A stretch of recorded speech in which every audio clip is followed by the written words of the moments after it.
दोस्तों आखिरकार सोनम रघुवंशी का पता लग गया है। उसे 8 जून की रात गाजीपुर के एक ढाबे से पकड़ लिया गया है। क्या सोनम रघुवंशी ने ही अपने पति राजा रघुवंशी का मर्डर करवाया है?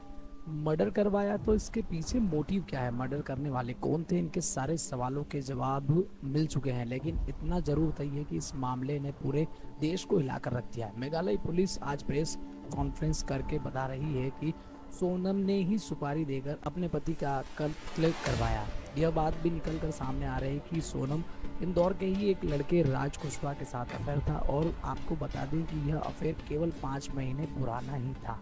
और अपने साथी राज कुशवाहा के साथ मिलकर राजा रघुवंशी का मर्डर प्लान किया गया था। आइए जानते हैं पूरी कहानी क्या है। पूरी मिस्ट्री, इस मर्डर के पीछे किस प्रकार से सोनम रघुवंशी ने अपने प्रेमी राज कुशवाहा के साथ मिलकर और इस घटना को अंजाम दिया। ऐसे डिकॉर्ड हुई मिस्ट्री। सोनम जिन नंबर्स पर आरोपियों को लोकेशन भेज रही थी, वही उसके लिए मुसीबत बन गई। शादी के 5वें दिन ही साजिश रच ली थी सोनम रघुवंशी ने। 11 मई को शादी हुई, दोनों परिवार खुश थे। 21 मई को राजा सोनम शिलोंग पहुंचे। 23 मई को परिवार से आखिरी बात की। 2 जून को राजा का शव मिला। इस हत्या का ताना बाना सोनम ने 16 मई को ही बून लिया था। राज कुशवाहा से था सिर्फ 5 महीने का प्रेम। प्रेमी राज सोनम के पिता के लकड़ी कारखाने में काम करता था।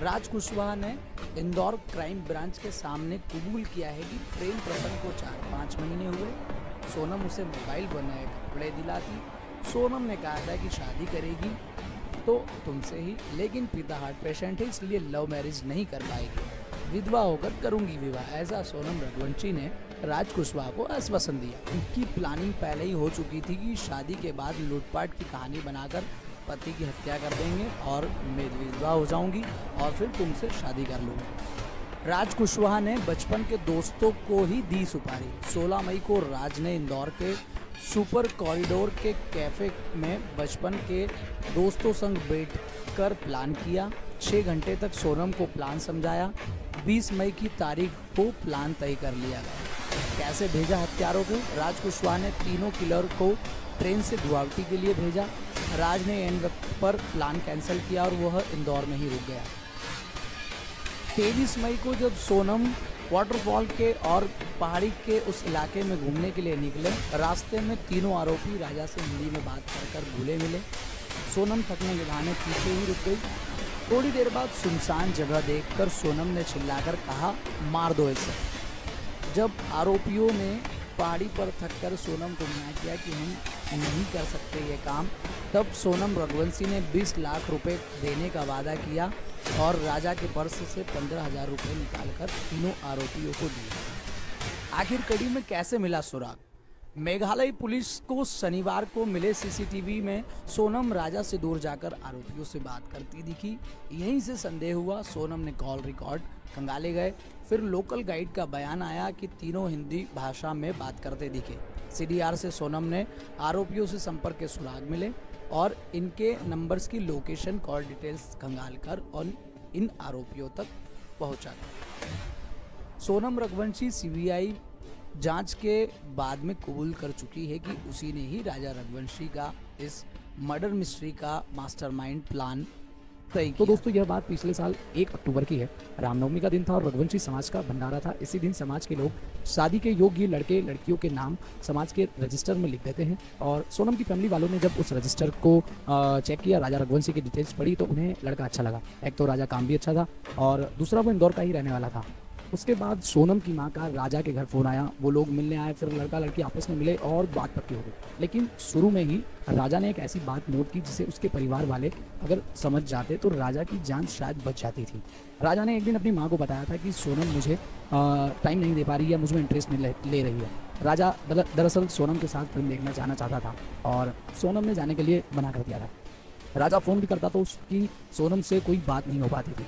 राजा की माँ ने इसके बारे में सोनम से पूछा तो उन्होंने कहा कि मैं ऑफिस में बिजी होती हूँ, इसलिए बात नहीं कर पाती हूँ। लेकिन यह बात जब सामने आई, और लेकिन यह बात को टाल दिया गया। फिर आया 10 मई का वो दिन जब दोनों की शादी हो गई, दोनों का परिवार खुश था। मगर यहाँ पर एक ट्विस्ट आया। राजा शादी के बाद कश्मीर घूमने जाने का प्लान बनाया और उसने वहीं जाना चाहता था, लेकिन पहलगाम हादसे के बाद में उसे कश्मीर के प्रोग्राम को टालना पड़ा।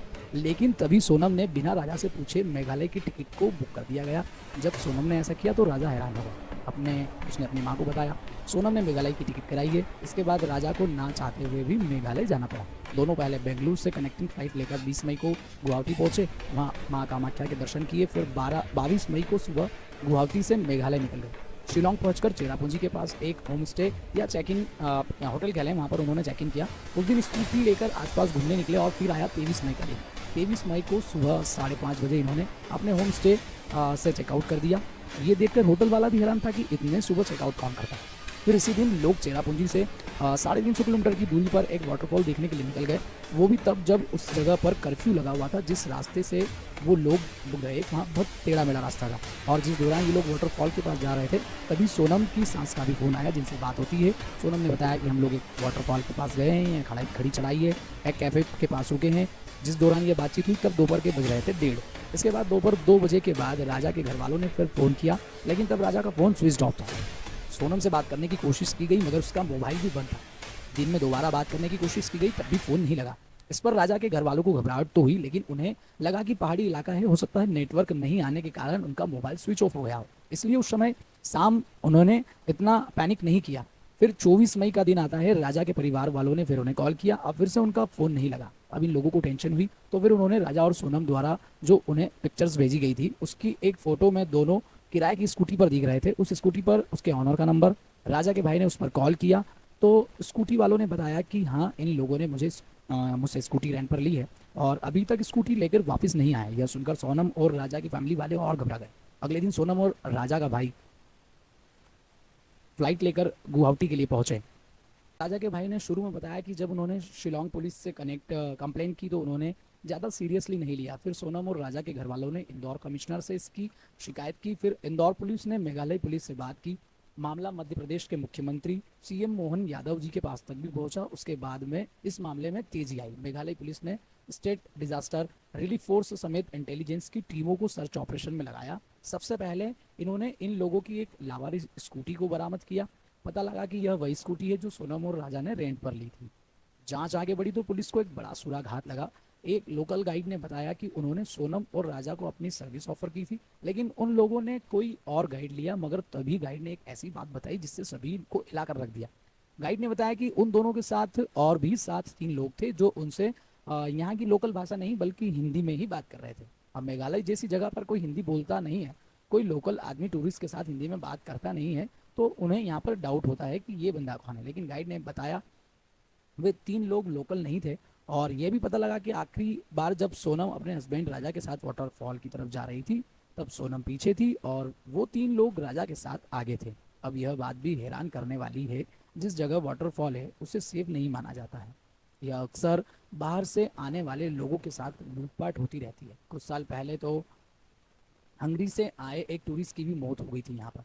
यह एरिया भारी लोगों के लिए इतना अनसेफ है कि जब राजा और सोनम का भाई उन्हें ढूंढते हुए इस जगह पर आए तो लोकल लोगों ने कहा कि आप नाइट स्टे यहाँ पर मत करो। इसलिए बड़ा सवाल यह है कि 3 अनजान लोग अचानक ऐसी जगह पर राजा और सोनम के साथ आने के लिए तैयार कैसे हो गए। लेकिन अब भी पुलिस के हाथ ज़्यादा कुछ लगा नहीं। तभी जांच के दौरान 27 मई को 2 बैग पहाड़ी इलाके से मिले। यह बैग उस जगह से काफ़ी दूर थे।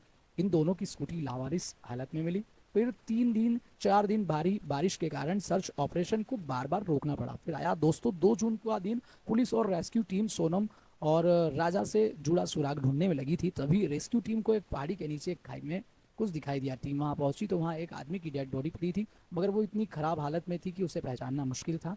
बॉडी को अस्पताल लाया गया। तभी राजा के भाई को उस शव की पहचान करने के लिए बोला गया और बॉडी इतनी खराब हो चुकी थी कि चेहरे को देखकर कुछ भी बता पाना पॉसिबल नहीं था। तभी राजा के भाई की नज़र उस बॉडी के कलाई पर पड़ी। वहाँ पर एक टेटू गुदा हुआ था, उस पर राजा का नाम था। वो टेटू देखते ही राजा का भाई रोने लगा। कन्फर्म हो गया है कि लाश राजा की है। फिर 2 दिन पोस्टमार्टम की रिपोर्ट भी आ गई।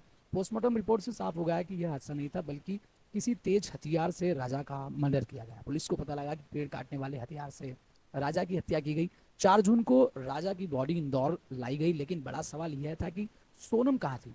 तरह तरह के सवाल पूछे जा रहे थे। शक हो रहा था कि क्या सोनम की भी हत्या हो गई है, या फिर सोनम ने ही इस मर्डर को प्लान किया है, या किसी गैंग ने बेचकर उसे बांग्लादेश भेज दिया, या सोनम ही अपने पति का राजा का मर्डर करके और वहां से भाग निकली। लेकिन अपने ही पति की मर्डर वाली बात एक ऐसी बात थी जो कोई भी बोलने की हिम्मत नहीं कर रहा था, क्योंकि कोई पत्नी आखिर क्यों शादी के 2-3 हफ्ते में ही अपने पति की हत्या करवाई। लेकिन सोनम से जुड़ा कोई सुराग न मिलने से सस्पेंस लगातार बना हुआ है। इस बीच मेघालय पुलिस और उनकी टीम अपनी जांच में लगी हुई थी। मेघालय पुलिस को अपनी जांच में पता लगा कि सोनम के पास एक नंबर था और मोबाइल टावर और कॉल डिटेल से पता लगा कि उसी लोकेशन से इंदौर फोन किए गए। यह अपने आप एक बड़ा सबूत था। इसके बाद मेघालय पुलिस ने एमपी और यूपी की पुलिस के साथ मिलकर दोनों ही स्टेट में अलग अलग जगह छापेमारी करके 4 लोगों को पकड़ लिया। इसमें राज कुशवाहा और विशाल चौहान को इंदौर से पकड़ा गया, आकाश राजपूत को इंदौर के पास से और आनंद कुर्मी को बीना से गिरफ्तार कर लिया गया। फिर 8 जून की रात यूपी के गाजीपुर में एक लड़की बदहवास हालत में मिली और उसने काले रंग की टी शर्ट और लोअर पहन रखी थी। उसे बाल बिखरे हुए थे, चेहरा देखकर लग रहा था कि वही कई दिनों से सोई नहीं थी। तभी उस लड़की ने ढाबे वाले लड़के को कहा कि भैया क्या मुझे आपका फ़ोन मिलेगा और अपने घर वालों से बात करनी है। ढाबे वाले ने लड़की को अपना फ़ोन दे दिया। फ़ोन पर बात करते ही लड़की रोने लगी। तब किसी को नहीं पता था कि ये लड़की कौन है। उस वक्त ढाबे पर कुछ महिलाओं ने उस लड़की को पहचान भी लिया, लेकिन कोई यह समझ नहीं पा रहा था कि वह सोनम रघुवंशी हो सकती है, क्योंकि गाजीपुर से मेघालय 1100 किलोमीटर की दूर पर है। भाई से बात करने के बाद सोनम वहाँ एक चारपाई पर बैठकर रोने लगी। तभी जिस फोन से सोनम ने अपने भाई को कॉल किया था, उसी नंबर पर सोनम के भाई का कॉल आया। उसने ढाबे वाले को कहा कि तुम फौरन पुलिस को कॉल करो। ढाबे वाले ने पुलिस को फ़ोन किया। सोनम ने अपनी पहचान बताई और पुलिस को फौरन समझ में आ गया कि यह लड़की कौन है।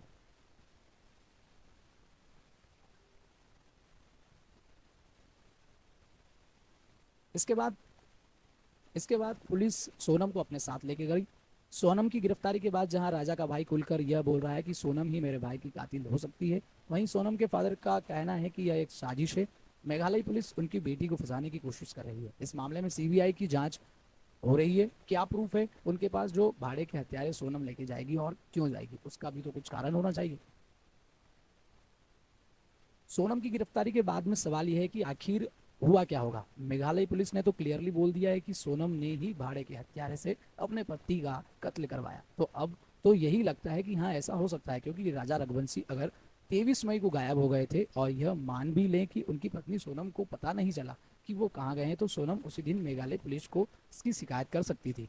अगर वो 8 जून की रात किसी का मोबाइल लेकर अपने भाई को कॉल कर सकती थी, तो यही काम वो पहले भी कर सकती थी। 17 दिनों तक ऐसा क्यों नहीं हुआ, उसने किसी को कॉल नहीं किया। यह कई इंपॉर्टेंट सवाल है। दूसरा सवाल, हत्या के शक में जो लोग भी पकड़े गए हैं वह सभी के सभी इंदौर के हैं। पकड़े गए लोगों में से एक राज कुशवाहा सोनम रघुवंशी का दोस्त भी बताया जा रहा है। क्या यह भी इत्तेफाक है? ऊपर से सोनम का शादी से पहले राजा में इंटरेस्ट न लेना, बिना राजा से पूछे मेघालय की टिकट कटा देना, फिर मेघालय में भी एक ऐसी जगह घूमने ले जाना जो भारी टूरिस्ट के लिए सेफ नहीं है। यह सारी बातें कुछ शक पैदा करती हैं। लेकिन एक बात जो हर किसी को हैरान कर रही है कि भाई अगर सोनम का कहीं अफेयर था भी तो वह शादी के लिए तैयार नहीं थी, तब भी उसके पति का मर्डर करवाने की क्या जरूरत थी। अगर शादी से प्रॉब्लम है तो आप घर से चले जाएं, अपने पति से बोलकर। अगर आपको जबरन शादी कराई गई है तो उसका गुस्सा अपने पति पर क्यों निकाल रहे हैं? उस बेचारे ने क्या बिगाड़ा? आप सोच कर देखिए, एक सीधा साधा लड़का जो अपने माँ बाप के कहने पर अपनी बिरादरी में शादी करता है, फिर वाइफ जहाँ घूमने के लिए कहती वहाँ चले जाता है। हनीमून घूमने के दौरान कुछ लोग उस पर हमला करके उसे मार देते हैं और उस बेचारे को यह तक पता नहीं कि उसकी किससे क्या दुश्मनी थी। और फिर एक नहीं, आजकल दर्जनों ऐसे केस हो रहे हैं जहां लड़कियों को भी एक्स्ट्रा मैरिटल अफेयर या शादी से पहले अफेयर के चलते अपने हस्बैंड का कत्ल करवा देती हैं। इसी तरह एक मामला इसी साल मार्च में मेरठ में आया था, जब मुस्कान नाम की एक लड़की ने अपने पति सौरभ का मर्डर करवाकर उसकी लाश को नीले ड्रम में भरवाकर रख दिया। उससे पहले मार्च में ही यूपी के औरिया में प्रगति यादव नाम की एक लड़की ने अपने बॉयफ्रेंड के साथ मिलकर शादी के कुछ दिन बाद अपने पति दिलीप की हत्या करवा दी थी। यह सारी खबरें हिला देने वाली है।